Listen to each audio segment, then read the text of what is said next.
Hola, sóc Adriana i estudio Filologia Catalana. Bé, estic a tercer i estic ara mateix fent un programa de mobilitat psicoe a Barcelona. Per això estic ara a Barcelona. I no porto ni una setmana a la ciutat, però vosaltres m'acompanyareu a un dels llocs que més il·lusió em feia visitar i bé, que és molt especial, ja veureu, i ja explicaré més a continuació. Anem-hi. Hòstia, la llum.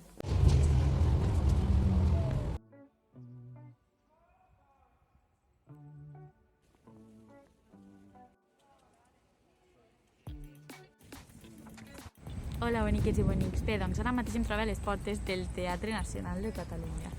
I bé, no parlaré sobre aquest teatre, però vinc a explicar molt breument què és la Sala Beckett, perquè és una sala que no es coneix, sinó... Bé, jo abans de fer Filologia Catalana no tenia ni idea de l'existència d'aquesta sala ni de cap altra realment en la nostra llengua, però bé, la importància d'aquesta és que és un punt de trobada entre gent interessada en el teatre, en la nostra cultura, en dramaturgs, etc.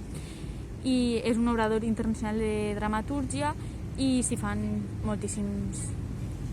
moltíssims actes, moltes representacions, molts cursos per a la gent que està més interessada en el teatre, etc.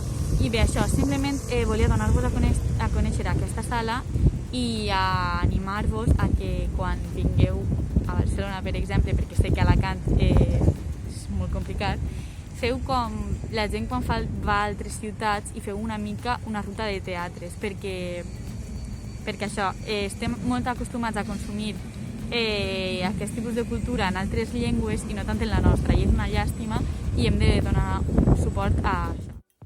En definitiva, la intenció, la idea, el propòsit d'aquest vídeo no és tant parlar-vos concretament sobre la Sala Beckett o sobre fer una review de l'obra que vaig veure o sobre l'autora, no sé. Bàsicament, el que vull fer-vos arribar, vull animar-vos a fer, o no sé, com vulgueu, és que consumiu cultura en la nostra llengua, perquè és molt important. Bé, ja no solament teatre, sinó en general tot, música, tot.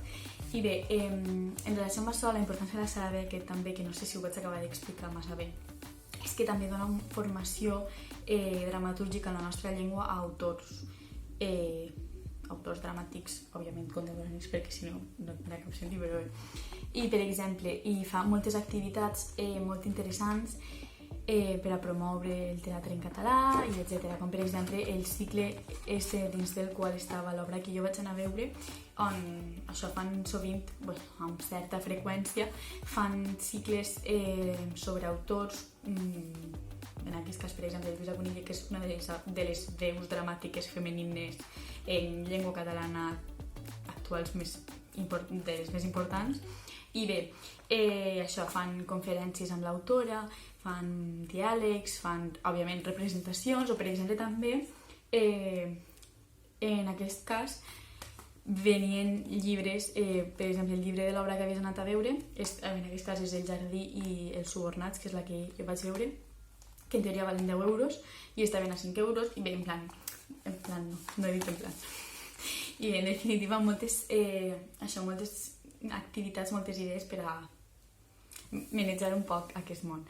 I bé, això que no solament és la Sala Beckett qui fa representacions en català, també hi ha més sales i no solament a Barcelona, però això hem de descobrir-ho bé, saber què tenim a prop quan anem a un lloc, saber què hi ha, i bé, en definitiva, això és tot.